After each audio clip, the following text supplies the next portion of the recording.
Hello everyone, आज के video lecture में हम डिस्कस करेंगे functions of an entrepreneur. First function is innovation. Now innovation ये एंटरप्रेन्योर का बहुत ही बेसिक और बहुत ही प्राइमरी फंक्शन माना जाता है, क्योंकि अगर किसी पर्सन ने एंटरप्रेन्योर का कैरियर चूज किया है तो 100% उसके माइंड में कहीं ना कहीं कुछ तो नया करने की एबिलिटी जरूर होंगी। क्योंकि अगर आप एक एंटरप्रेन्योर बनते हो और आप में अगर इनोवेशन नहीं है, आप में कुछ नया करने का चैलेंज नहीं है, तो आप अपने बिजनेस को बहुत आगे तक नहीं ले जा सकते या उस बिजनेस को बहुत ज़्यादा प्रॉफिटेबल बिजनेस नहीं बना सकते। Because you must have that kind of innovation और creativity in your minds towards a business organisation. अभी बिजनेस में एक एंटरप्रेन्योर को इनोवेशन किस तरह से कर सकता है, तो इनोवेशन करने के दो तरीके होते हैं।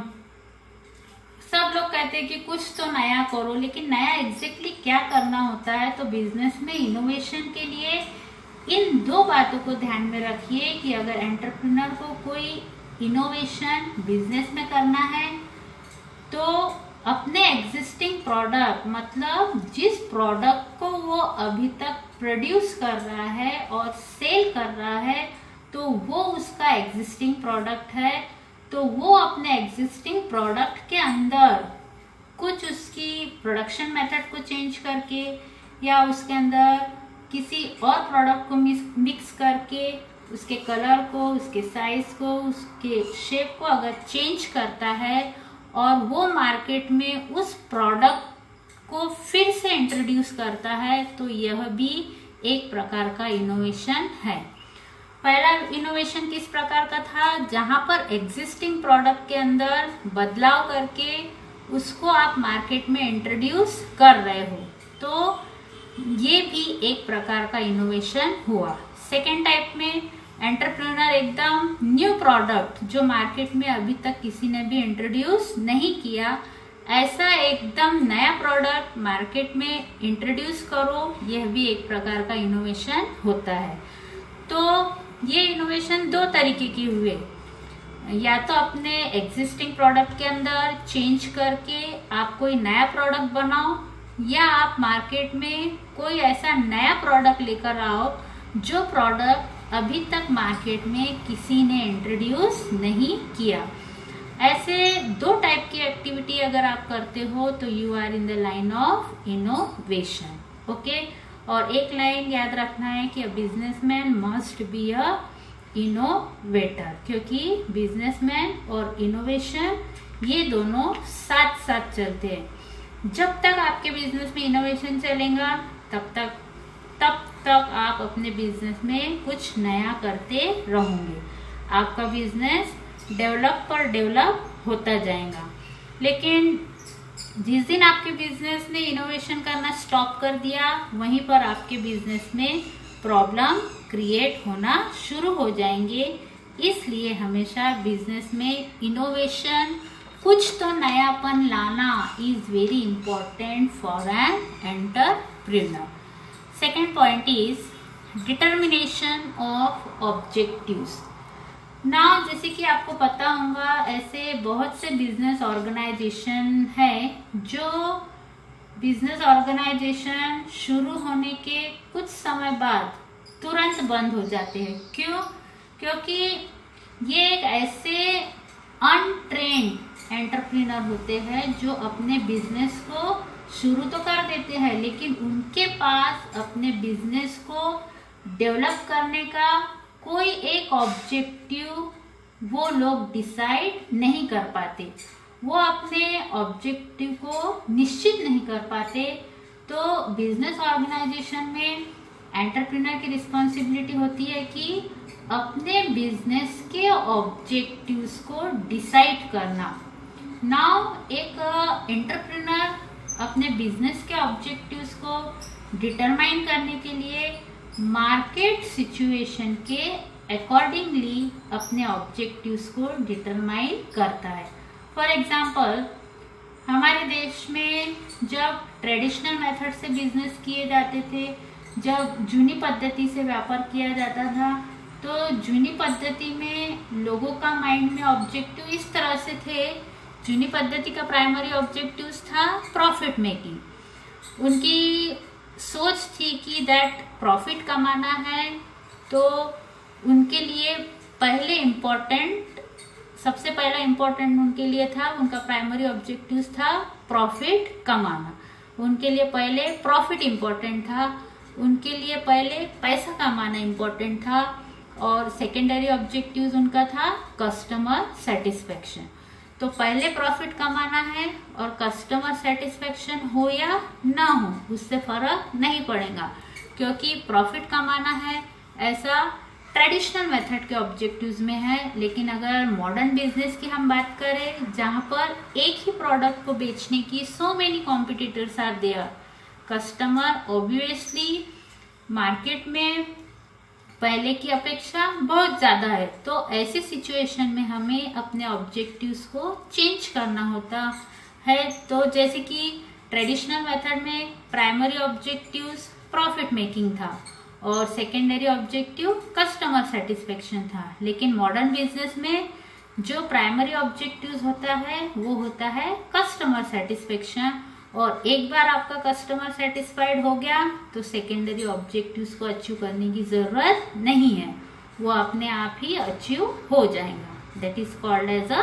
Profit making. ओके, तो आज का सिचुएशन चेंज हुआ, तो पहले के जमाने के मुताबिक आज के जमाने का ऑब्जेक्टिव भी क्या हो गया, चेंज हो गया। तो इसे कहते हैं डिटर्मिनेशन ऑफ ऑब्जेक्टिव्स, जो कि एक एंटरप्रेन्योर को, एक बिजनेसमैन की यह रिस्पॉन्सिबिलिटी होती है। Third point is development of market. Now अपने प्रोडक्ट को मार्केट में एडवर्टाइज करना, उसकी ब्रांडिंग करना और अपने प्रोडक्ट का मार्केट में सेल बढ़ाने की रिस्पॉन्सिबिलिटी किसकी होती है? ये रिस्पॉन्सिबिलिटी होती है एंटरप्रेन्योर की। नाउ एंटरप्रेन्योर ये सब कैसे करेगा? तो उसके लिए एंटरप्रेन्योर को टाइम टू टाइम मार्केट में अपने प्रोडक्ट के प्रति, कॉम्पिटिटर के प्रति सर्वे करना होता है, जिस सर्वे के मुताबिक हम कस्टमर से उसकी वांट्स क्या है, या वो कस्टमर हमारे प्रोडक्ट में क्या नयापन देखना चाहेगा, या उस कस्टमर का क्या ओरिएंटेशन है, इन सभी बातों की सर्वे करने के बाद हमें कस्टमर की इच्छाएं पता चल सकती है।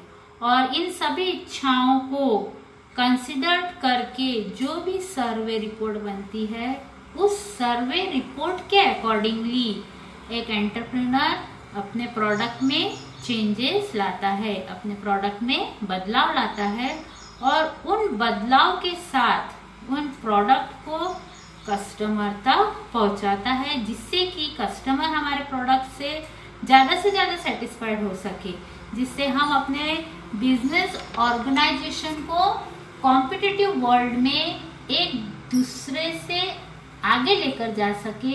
तो इस तरह से मार्केट को डेवलप करने की रिस्पॉन्सिबिलिटी किसकी होती है? मार्केट को डेवलप करने की रिस्पॉन्सिबिलिटी एंटरप्रेन्योर की होती है। Okay, next point is new technology. ना जैसे कि आपको पता है कि रोज हमारे वर्ल्ड में अनेक प्रकार की टेक्नोलॉजी डेवलप होती जा रही है। उसमें से कई ऐसे टेक्नोलॉजी होती है जो हमारे बिजनेस से रिलेटेड होती है।